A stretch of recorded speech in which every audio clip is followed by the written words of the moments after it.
¿Por qué los millennials son socialistas? Porque estoy convencida que no tienen idea de lo que es comunismo ni tampoco socialismo.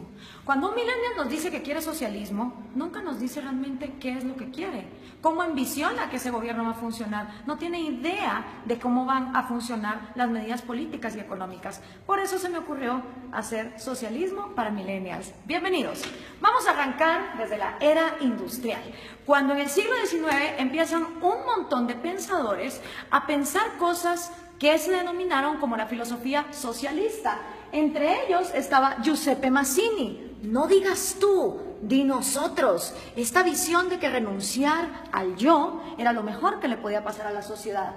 También Pierre-Joseph Proudhon, que dijo, la propiedad es robo.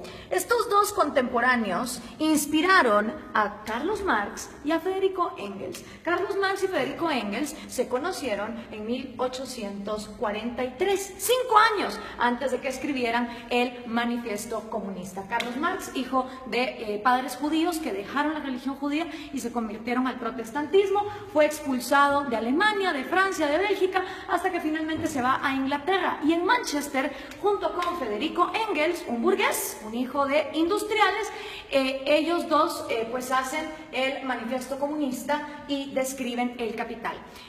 Cosas interesantes, Carlos Marx trabajó muy poco en su vida y a la edad que yo tengo, 31 años, se retiró para ser un mantenido de Federico Engels por el resto de sus días. Vivió en Soho, Inglaterra, todo ese tiempo, y después de los 31 años nunca más volvió a trabajar.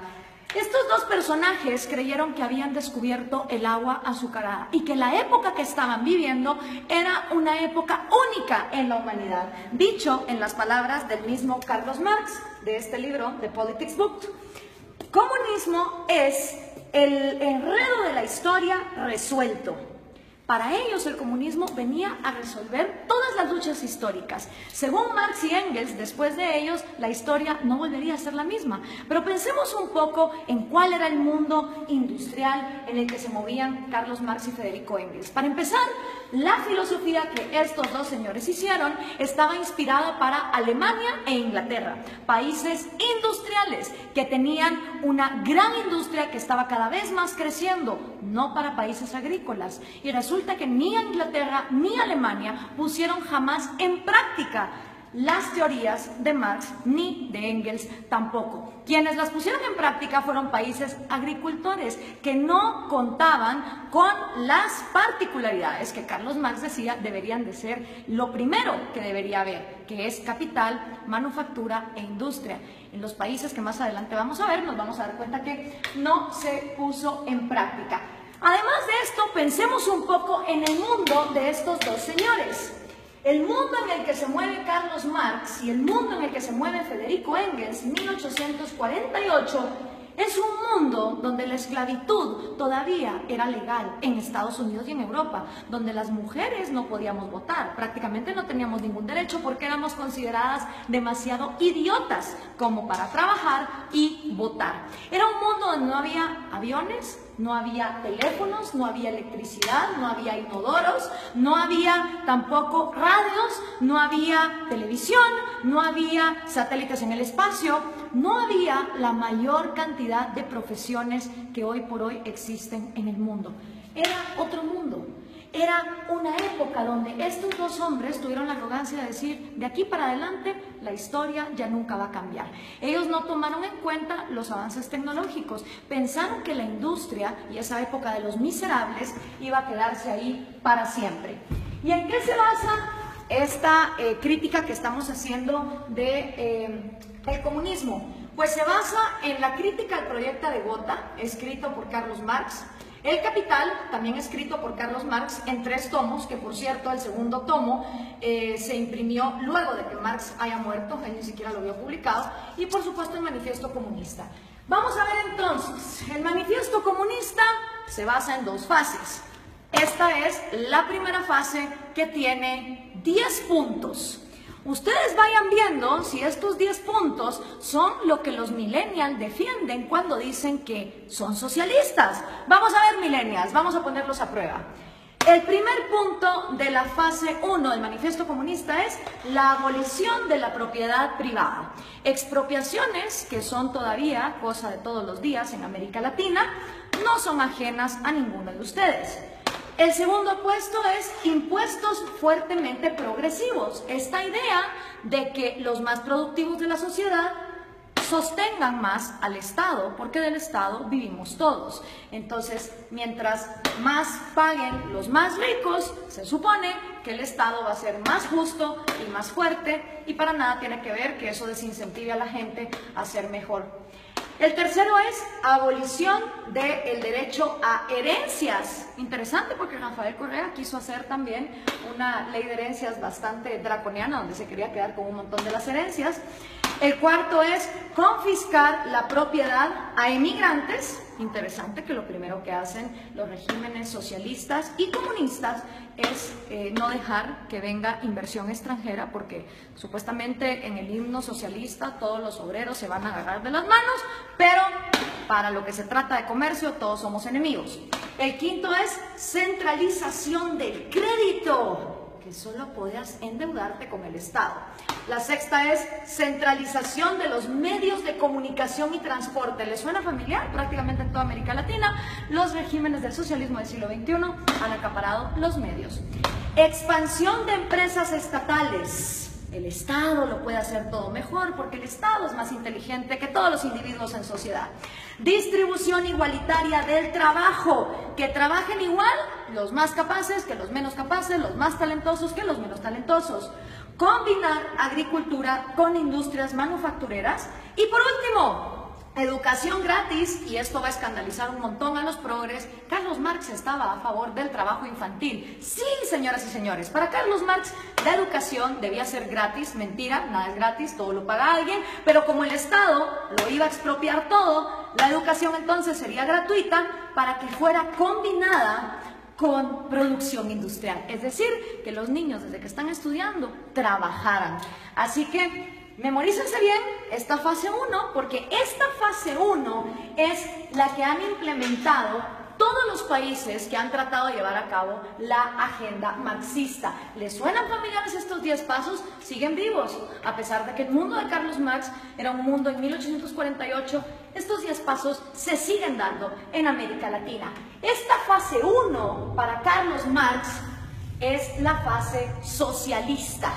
Cuando se completen estos 10 pasos es cuando entonces uno está viviendo el socialismo. Pero aún no se ha llegado al comunismo. Por eso le pregunto a los millennials, cuando ustedes se dicen socialistas, ¿se refieren a estos 10 pasos, millennials? ¿O a cuántos? ¿A 6? ¿A 4? ¿A 2? ¿A cuántos de estos pasos es a los que ustedes se refieren cuando se llaman socialistas? Porque esto es la primera fase basada en el socialismo. Vamos a ver entonces, cuando ya se completa esta primera fase, ¿qué pasa en la segunda fase? Entonces viene ya la fase 2, donde viene la nueva sociedad y el nuevo hombre. Según Carlos Marx, cuando estos 10 pasos se completan, automáticamente va a surgir un nuevo hombre, un hombre iluminado, un hombre que ya no va a pensar en sí mismo, que todo se lo va a deber a su sociedad. En este nuevo mundo, que es la fase 2, la que Marx llama comunismo, ¿sí? Esta ya es la fase del comunismo. Con el nuevo hombre ya no existen dos cosas. No existe el Estado, es decir, se abolió el gobierno, ni tampoco existe el dinero, ni tampoco existe la propiedad privada.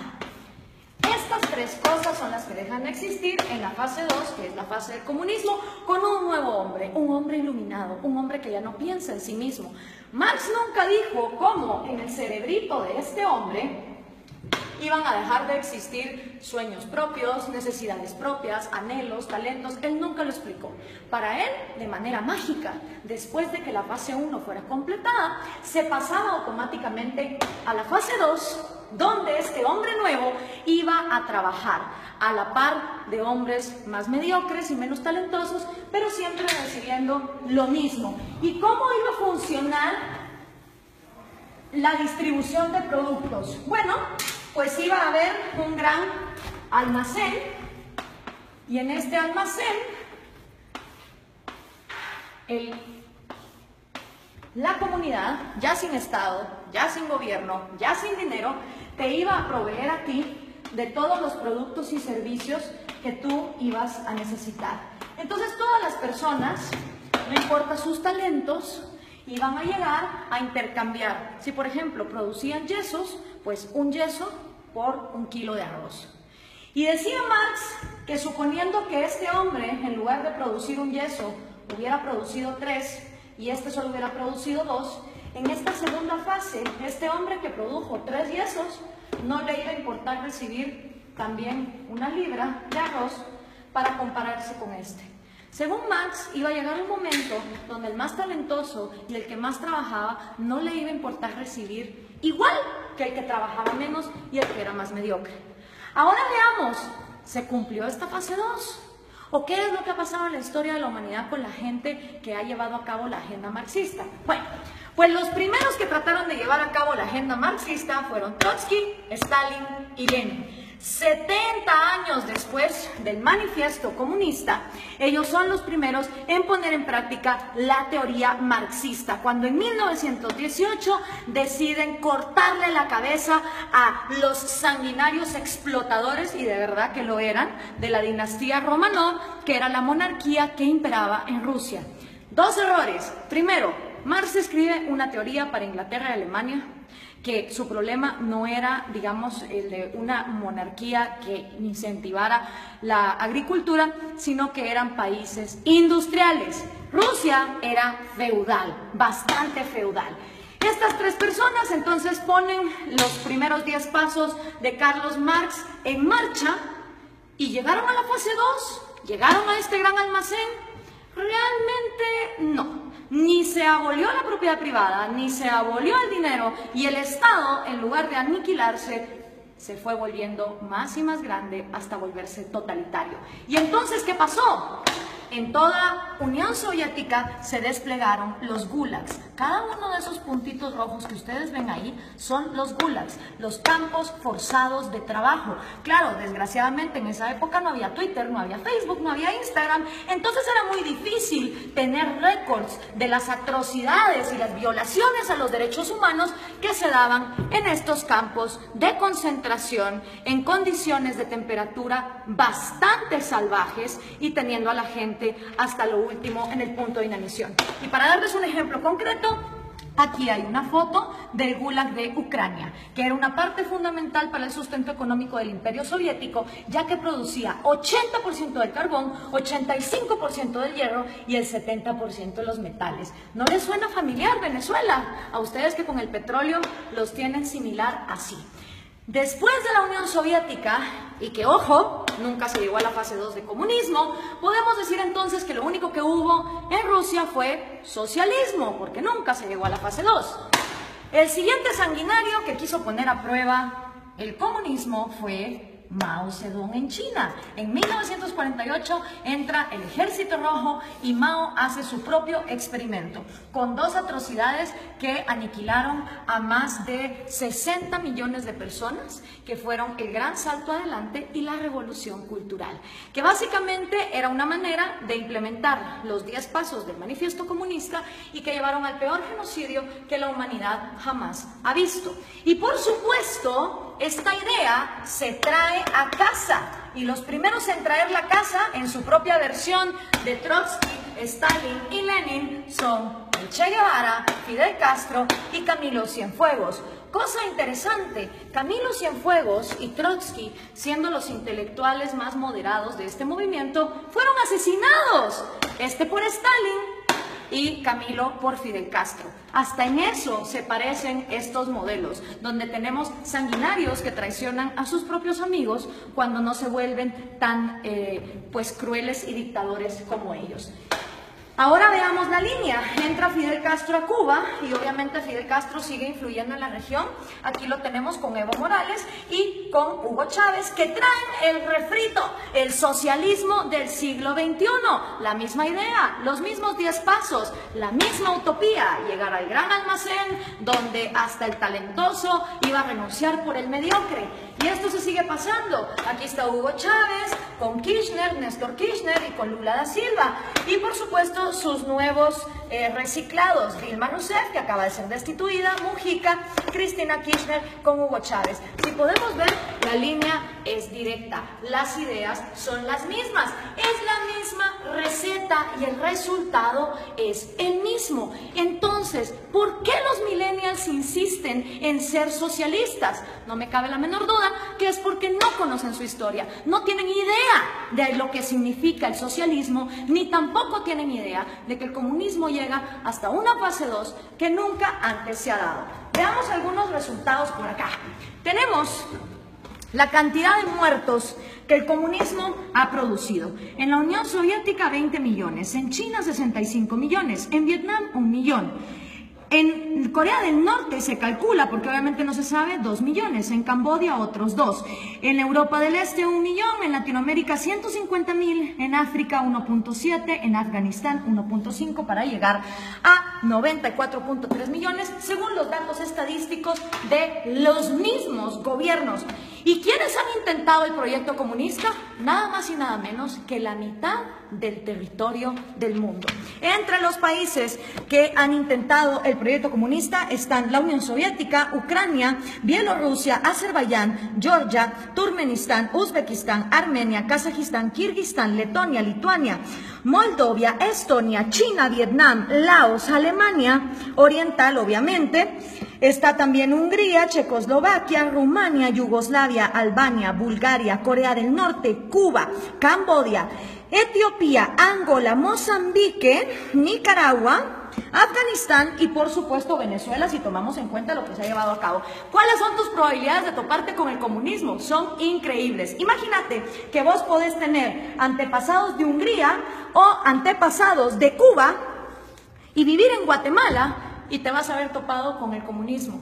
Las probabilidades de que un ser humano se haya topado con el comunismo, una historia comunista, son de 1 en 2. Porque como les explicaba, de todo el mundo, la mitad del territorio de la humanidad ha intentado este experimento. Y el resultado no ha sido esa fase 2, no ha sido esa panacea de ese hombre iluminado, ese hombre que deja de pensar en sí mismo para solo pensar en los demás. El resultado ha sido lo que George Orwell nos describió hace tanto tiempo en La rebelión en la granja. Los humanos en el poder se vuelven los cerdos y para los cerdos hay todo, mientras que para el resto de animales no hay nada. En lugar de llegar a la fase 2, se llega a un lugar donde la burguesía son los nuevos, ya sean los Stalin, ya sean los Mao, ya sean los Castro, ya sean los Morales o los Chávez. Solo ellos se vuelven la burguesía, solo ellos se vuelven la élite, a costa de que todos los demás estén bien jodidos. Pero, ¿dónde se ha vivido comunismo? ¿Dónde ha habido igualdad? Pues miren, un lugar en el planeta donde hubo igualdad de miseria fue en los campos de concentración de Alemania. Porque ahí, como ustedes se pueden dar cuenta, todos eran iguales de miserables. Obviamente ahí no había propiedad privada, no había dinero, era la panacea. Y Viktor Frankl, que no se lo contaron, él lo vivió, él estuvo en un campo de concentración, uno de los psicólogos más reconocidos del siglo XX, hizo un llamado muy interesante. Everything can be taken from a man. Cualquier cosa puede ser tomada de un hombre, excepto por una. La última de las libertades del hombre. Exigir la actitud que uno va a tener en cualquier set de circunstancias para escoger uno su propio destino. Quiero hacer énfasis en esta frase porque lo que está aquí diciendo Viktor Frankl es que la mayor libertad del hombre reside que aunque esté en estas condiciones, uno va a decidir con qué actitud va a enfrentarse a la vida. Pero ¿qué podía saber Carlos Marx de estas cosas? Regresemos a 1848, ni siquiera Freud, con su psicoanálisis, que ya está bastante desprestigiado, había empezado sus estudios. Tampoco Darwin. Se creía que la histeria de las mujeres se podía quitar con electroshock. La psicología estaba en pañales. ¿Qué sabía Carlos Marx del cerebro humano? ¿Qué podía saber Carlos Marx acerca de un hombre nuevo que tuviera en su cerebro la capacidad de dejar de pensar en sí mismo? Hablemos entonces de sus predicciones, que fueron completamente nefastas. La primera predicción de Marx: va a haber más países comunistas que no comunistas. No se cumplió. Hoy hay más países excomunistas que actualmente comunistas. La segunda predicción de Marx: la máquina va a acabar con el proletario y el proletario va a vivir en la miseria. Tampoco se cumplió. Hoy por hoy, en el siglo XXI, existen muchas más profesiones y muchos más puestos de trabajo, tomando en cuenta que las mujeres ya podemos votar y ya podemos trabajar, que las que existían en su época, con lo cual su segunda predicción tampoco se cumplió. Hoy por hoy, de cada 7 personas vivas, 6 ya no viven con $1 al día, como era en la época de Marx, donde había mayor pobreza igualitaria. Y otra también de las predicciones de Marx es que el comunismo, en donde fuera implementado, iba a pasar a la fase 2. Y esa tampoco se cumplió. Ninguno de los experimentos comunistas han llegado jamás a la fase 2. Nunca abolen ni la propiedad privada para los gobernantes, obviamente para todos los demás sí. Nunca se abole tampoco el dinero, ni mucho menos la propiedad privada. Pero aparte de Viktor Frankl, que escribió ese excelente libro de El hombre en busca del sentido, hoy por hoy tenemos excelentes referentes de la psicología evolutiva y la neurociencia que nos pueden explicar cómo de hecho nuestro cerebro no está diseñado para el comunismo. Uno de ellos es David Boss. Él es PhD, profesor de Harvard, de la Universidad de Michigan, de la Universidad de Texas, y ha escrito 7 libros de psicología evolutiva, incluyendo este. No son personas que te lo digan por fe, como te lo dijo Marx, y que solo lo dejó escrito cómo iba a ser ese cambio en la psicología humana. Son personas que han estudiado la evolución, la genética de la vida, y que entienden cómo funciona el cerebro humano. Y una de las frases de David Boss es: no existe un agente autónomo con intereses llamado sociedad. Esto es una imposibilidad lógica. Sociedad como tal no piensa, no come, no llora, no tiene intereses. La sociedad no es más que el cúmulo de cada individuo. Y somos los individuos y nuestros derechos fundamentales los que realmente existimos en la realidad. Una sociedad de individuos pensantes, libres, funcionales, es una sociedad que avanza. Una sociedad donde todos los individuos se igualan hasta la miseria sin libertad, es una sociedad que no avanza hacia ningún lado. La sociedad como ente no se mueve. Los que se mueven son individuos. Y si algo le interesa a una sociedad que funciona como una célula, es que cada una de sus partes tenga vida, tenga propiedad privada y tenga libertad, como sus 3 derechos fundamentales. Pero si eso no fuera poco, Steven Pinker, que también es un PhD, él se ha ganado el premio de la Academia Nacional de Ciencias a la mejor investigación en Inglaterra en 1993.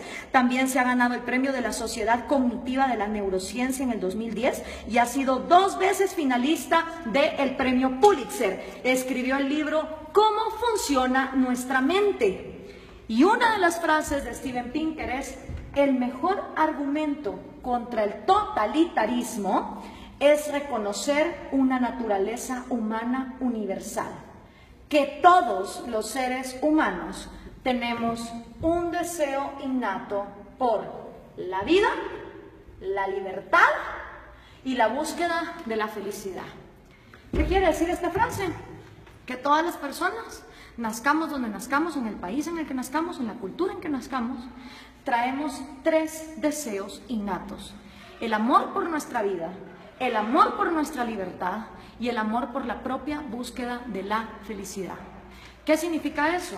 Que ustedes, si quieren buscar su felicidad, emprenden su propia vida como les diera la gana. Ahora, todos estos conocimientos de neurociencia que tienen David Boss o Steven Pinker, obviamente Carlos Marx no lo sabía, porque la psicología y la neurociencia no se habían desarrollado, no habíamos avanzado en la ciencia como para descubrir el ADN. El otro gran error de Marx, él pensó que en su época ya se había descubierto todo, y no era así. Entonces, al tener estos conocimientos, es inaudito, es inexplicable que los millennials sigan siendo socialistas. La única manera en que me lo explico es que los millennials no tienen ni idea de lo que es socialismo, ni mucho menos comunismo. Y yo, que también soy millennial, pero de la primera generación, de esos que todavía vimos los cassettes y que sabemos cómo funcionan, tenía 5 años cuando cayó el muro de Berlín. Y me acuerdo como que fuera ayer de ver a esas personas celebrando y preguntarle a mi papá, ¿qué se está celebrando ahí? Me dijo, ahí se está celebrando que tenían a una población dividida a la mitad porque de un lado querían salir y no los dejaban. Si una idea es tan buena, no puede ser obligada hacia una cierta población. Y en todo lo que hemos visto aquí, lo único que hemos visto es obligación, hemos visto miseria, hemos visto genocidio. En la libertad no hay garantías. Yo no estoy aquí vendiendo una utopía ni una panacea. En la libertad hay riesgos y puedes perder como puedes ganar. En la libertad también existe la libertad de no participar en el mercado. En un país que vive en libertad, si hay un grupo de personas que quieren vivir como hippies e irse a una montaña y no ser parte del mercado y no tener propiedad privada, son libres de hacerlo. En un país comunista, si uno intenta meter una zona franca de libre comercio en alguno de sus puntos, va a parar a la cárcel o va a parar desaparecido. Esa es la diferencia entre vivir en un lugar donde se garantice la libertad y donde no se garantice. Esta utopía basada en el hecho de que el ser humano debe renunciar a su autoestima y a su amor propio para contribuir a su sociedad, es completamente errada por lo que la historia nos ha comprobado. Y lo único que logra son élites de cerdos, tal cual los describió George Orwell, que se quedan con todo a costillas de un pueblo que pierde lo más importante que todo ser humano tiene, que es su libertad. Espero esto les sirva a los millennials para entender qué es el socialismo y qué es el comunismo. Gracias por compartir.